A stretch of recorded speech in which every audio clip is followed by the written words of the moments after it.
Professor Nam-Yong Lee's commentary, Long, Dissecting the Trump-Lee Jae-myung Relationship Through Four Dimensions, Ethics, Security, Trade and Politics. Is it an alliance or a transaction? Since the Korean War, security and economic cooperation between the Republic of Korea and the United States have continued under a strong mutual defense treaty. However, since the Lee Jae-myung administration took office, it is difficult to deny that the US-Korea relationship has become significantly more challenging. To see the true substance of a relationship, one must look not at words, but at structure. The Trump-Lee Jae-myung relationship is often wrapped in friendly rhetoric, yet its operating logic resembles the language of transactions rather than personal affinity. By GDP, the United States stands at roughly $27 trillion, while the Republic of Korea is around $1.7 to $1.9 trillion, implying a gap of approximately 14 to 15 times. Defense spending shows a similar pattern, with the United States at about $880 billion versus the Republic of Korea at roughly $50 to $60 billion, again around a 15-fold difference. This asymmetry constitutes the foundational ground that shapes negotiation outcomes regardless of personal sentiment or goodwill between leaders. Therefore, if this relationship is consumed as a heartwarming story of alliance, the public will fall into illusion and the national interest will pay the cost. From the perspective of relationism, stakeholder groups must be identified first. They include first the U.S. executive branch and Congress, second, the U.S. manufacturing labor market and voters, third, the Republic of Korea's Presidential Office and National Assembly, fourth, the Republic of Korea's export manufacturing sector and financial markets, and fifth, the core actors shaping the Northeast Asian security environment. The relationships among them can be organized into four axes. The ethical relationship concerns procedures and predictability. The security relationship concerns deterrence and trust. The trade relationship concerns market access and rules. And the political relationship concerns the subordination of diplomacy to domestic politics. I believe that when these four relationships become transactional at the same time, an alliance loses its proper function, and the Republic of Korea becomes trapped in a structure of repeated charges. Global standards and world best practices move not by emotion but by institutions and indicators. The external economic policies of OECD countries are designed around three pillars: trade rules, supply chain risk, and alliance credibility, while military alliances balance the credibility of extended deterrence with the strengthening of self-reliant capabilities. The best practice for managing this balance is to fix the principles while keeping the conditions flexible. Principles are fixed around procedure, reciprocity, and predictability, while conditions are adjusted flexibly through industry, technology, and investment design. However, when the language of transactions replaces the place of principles, negotiations are reopened repeatedly and demands accumulate. I diagnose the current risk in the US-Korea relationship as lying precisely at this point. Stakeholders on the US side are not limited to the President and the administration. Congress holds approval authority over trade and sanctions, budgets and security commitments, while voters and the lobbying ecosystem ahead of elections set the tone of policy. In particular, manufacturing and jobs function as symbolic capital in US politics, and in a structure where presidential election turnout typically falls around 60 to 66%, middle-class perception changes the language of policy. By contrast, the Republic of Korea is a highly export-dependent economy that is more sensitive to external shocks, and exchange rates, interest rates and margins in leading export industries translate directly into political sentiment. This asymmetry causes the two countries to interpret the same sentence in different ways. Ultimately, the negotiating table operates not as a coalition of values, but as a coalition of interests. Stakeholders on the Korean side include the presidential office and the bureaucratic communities of foreign affairs, trade and defense, the National Assembly and political parties, large firms, supply chains and SME partners, the labor market and regional economies, and financial markets. The fact that the Republic of Korea's exports to the United States account for roughly 18 to 20% indicates that the US market is not merely a destination, but a variable that influences domestic employment and the investment cycle. While the Republic of Korea's exports to GDP ratio is assessed around 40% or higher, the United States is known to be around 11 to 12%. Under such a structure, A 5 percentage point change in tariffs can directly damage Korean firms' operating profit margins. Given that the average operating margin in the auto industry is often observed around 6 to 10%, tariffs become a tool that cuts into profits like a tax. I view these figures as the first evidence that the US-Korea relationship should be seen not as an emotional alliance, but as structural dependence. Relationism is an analytical posture that does not classify the other side into good and evil, but seeks the rules of the relationship. President Trump is skilled at converting deal-making techniques into the language of politics, while the Lee Jae-myung administration enters negotiations carrying domestic institutions and procedures. Under this combination, bargaining power is determined not by an individual's rhetoric, but by the preparedness of institutions. World best practices emphasize that national power is shaped more by domestic implementation systems than by tactical maneuvering at the negotiating table. I argue that what the Republic of Korea needs now, before criticizing the other side, is to reorder its own implementation system and principles. The ethical relationship is not moral rhetoric in international politics, but a technology of trust. Predictability, promise-keeping, and procedural legitimacy function as foundational variables for markets and military deterrence. Yet when transaction-centered diplomacy intensifies, promises tend to transform from shared norms into contractual clauses used to check the other party's compliance. When investment commitments of hundreds of billions of dollars are discussed, the fact that such a scale corresponds to roughly 18 to 20% of the Republic of Korea's GDP signifies not a simple number but a systemic burden. It is historically unusual for an investment commitment toward a single country to be discussed at such a proportion. I believe this is where cracks in the ethical relationship begin. The strength of a democracy is not that procedures are slow, but that procedures generate trust. The Constitution of the Republic of Korea, the National Assembly Act, and the procedures for budgets and treaty ratification are not political obstacles, but the foundation of national credibility. However, as external pressure intensifies, the government is tempted to avoid risk by shortening procedures rather than explaining them to the public. In that moment, democracy is consumed as a variable in negotiation, and the National Assembly is likely to be stigmatized as a bottleneck for diplomatic implementation rather than a forum for deliberating national interest. What top-tier OECD democracies commonly emphasize in trade and security is not speed but legitimacy. I argue that the more the Republic of Korea responds to external pressure, the more it should strengthen procedural legitimacy. The core ethical question is simple. Is an alliance a community that shares values or a contract entity that exchanges outcomes? If it becomes a contract entity, the relationship will shake the moment outcomes decline and demands will accumulate the moment outcomes increase. When predictability falls, firms price risk premiums, financial markets assess national risk through exchange rates and interest rates, and the public bears costs without clearly feeling diplomatic benefits. I believe that if transactionalization of the ethical relationship is not prevented, transactionalization of security and trade will inevitably follow. The Republic of Korea's security posture is, even globally, a high-intensity forward deployment structure. The fact that roughly 28,000 US troops are stationed on the peninsula is not merely a number, but a physical basis that constitutes confidence in intervention during crisis. The Republic of Korea's defense spending is assessed around 2.7 to 2.9% of GDP, exceeding NATO's 2% guideline, meaning the Republic of Korea is already an ally that pays costs. Even so, the risk of transactionalization in security does not diminish because deterrence works not through costs but through trust, while transactions convert trust into conditionality. I believe that the moment extended deterrence is translated into a price tag, the effectiveness of deterrence is reduced. The threat environment is cold. North Korea's nuclear warhead stockpile is discussed in an estimated range of about 40 to 70, while long-range missiles are sometimes assessed to reach ranges of up to 10,000 kilometers or more.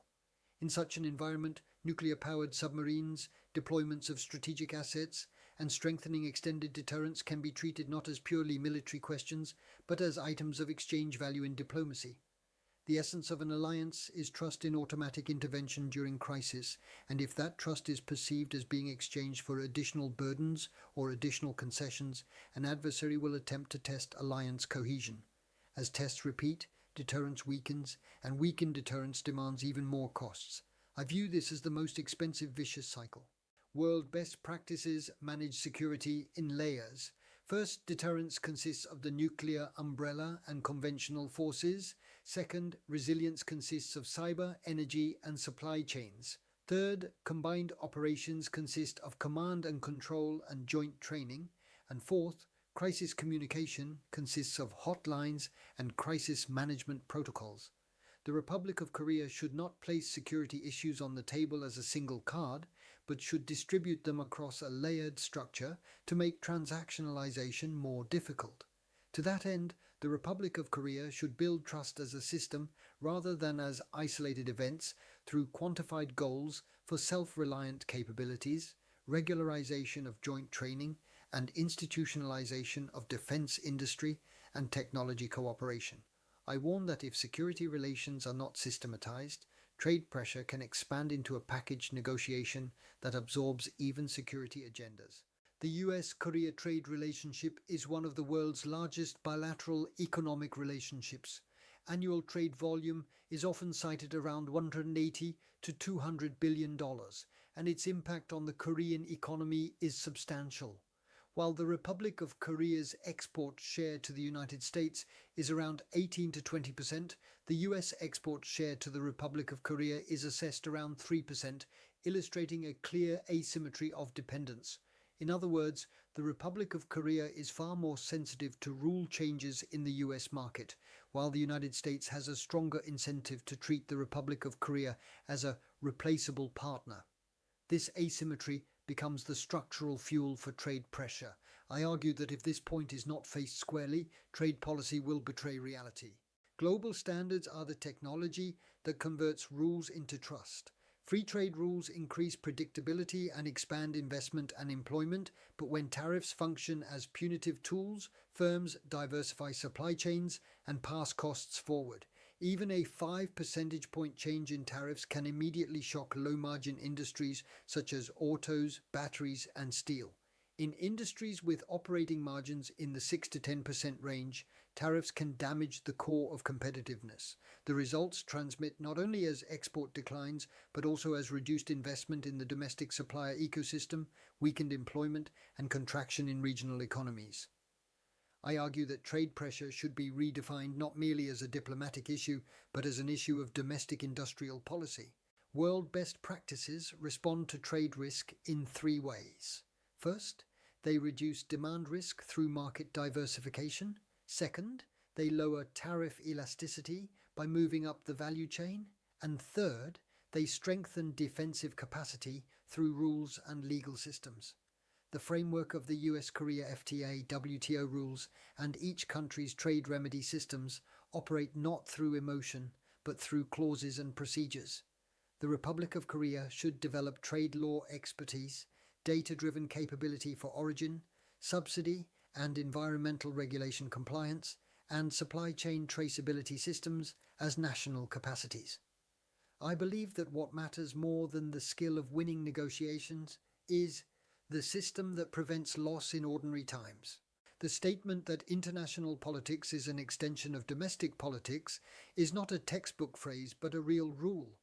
In the United States, as elections approach, issues such as tariffs, manufacturing, immigration, and public safety gain strong mobilizing power. Protectionism can always be politically attractive, and partner countries become, before anything else, the background for showcasing results.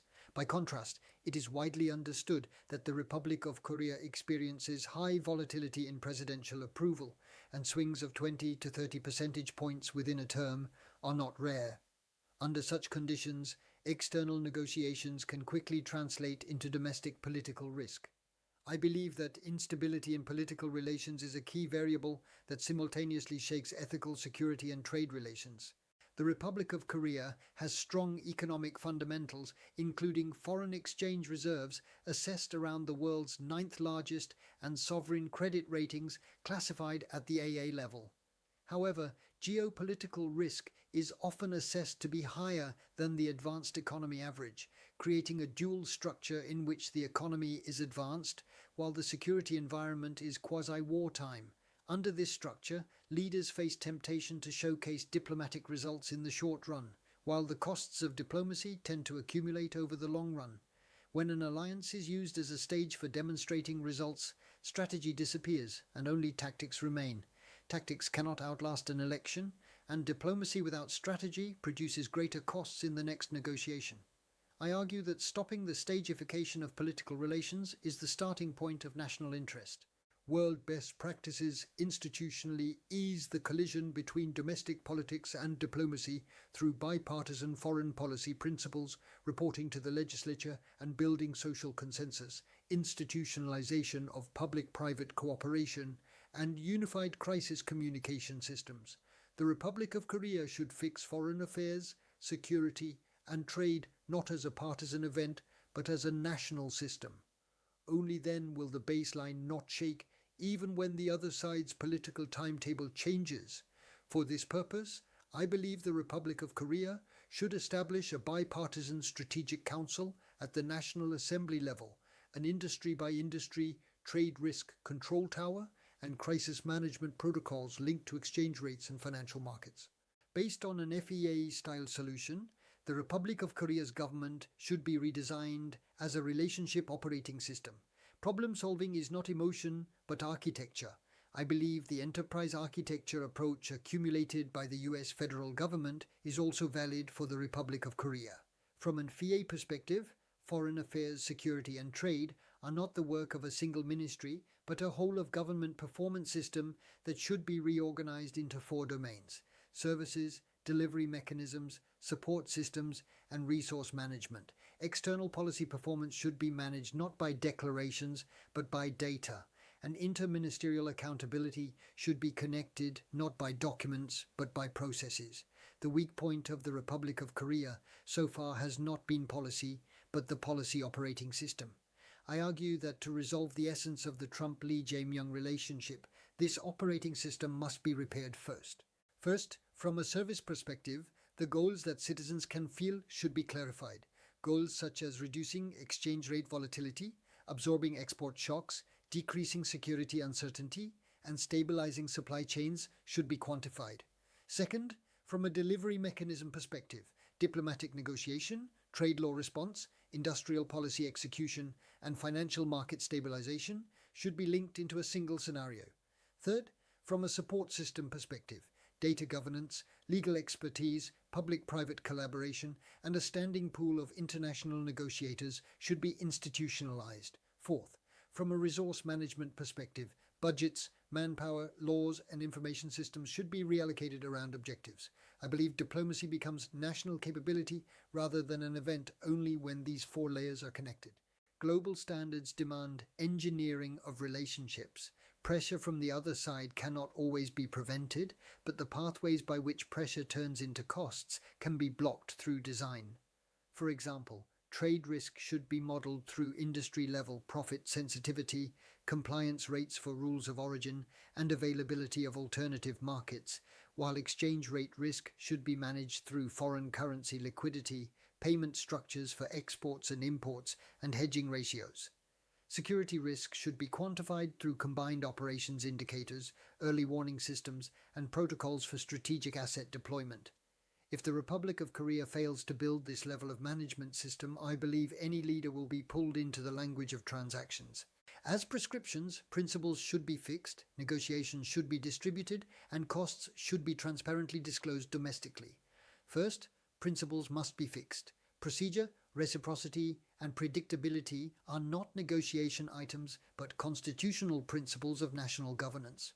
Legislative procedures are not obstacles to diplomacy, but collateral for national credibility, and short-term gains obtained by eroding that collateral will return as long-term costs. The government should explain legitimacy, not speed, to the public. Procedures that citizens accept become a buffer that absorbs external pressure. I believe no package deal can last without fixing these principles. Second, negotiations should be distributed. If security, trade, investment, and technology are placed on one table, the other side will use the strongest card to shake the most sensitive domain. Conversely, if agendas are distributed and systems are made standing, transactionalization becomes more difficult. Trade should be managed through rules and legal logic, security through combined operations and deterrence systems, and investment through industrial and technology strategies. This distribution is not divide and rule, but risk isolation. I argue that the Republic of Korea should decompose leverage at the negotiating table through agenda distribution. Third, costs should be transparently disclosed domestically. The costs of mega-scale investment commitments, tariff shocks, burden sharing, and exchange rate volatility are ultimately borne by citizens. Therefore, the government should stop promoting achievements by hiding costs and should disclose quantified costs and benefits. National interest grows not on secret deals, but on transparent agreements. I believe principles are protected only when citizens understand costs, and an alliance is maintained as a relationship only when principles are protected. In conclusion, the Trump-Lee Jae-myung relationship carries a high risk of wearing the shell of an alliance while moving by the logic of transactions. The background is the asymmetry of a 14 to 15 times gap in economic scale, roughly a 15 times gap in defense spending, asymmetry in market dependence, and asymmetry in geopolitical risk. Under these conditions, emotional optimism cannot be a strategy, and short-term compromise can lead to repeated charging. The Republic of Korea must build, before negotiation skills, principles and an operating system that negotiations cannot shake. To the question of whether we will manage the alliance as a relationship or consume it as a transaction, I answer clearly. An alliance is not a contract but a structure of trust, and if we fail to protect that structure, we will pay a higher cost in the next negotiation. Thank you for watching Professor Nam-Yong Lee's commentary. Long.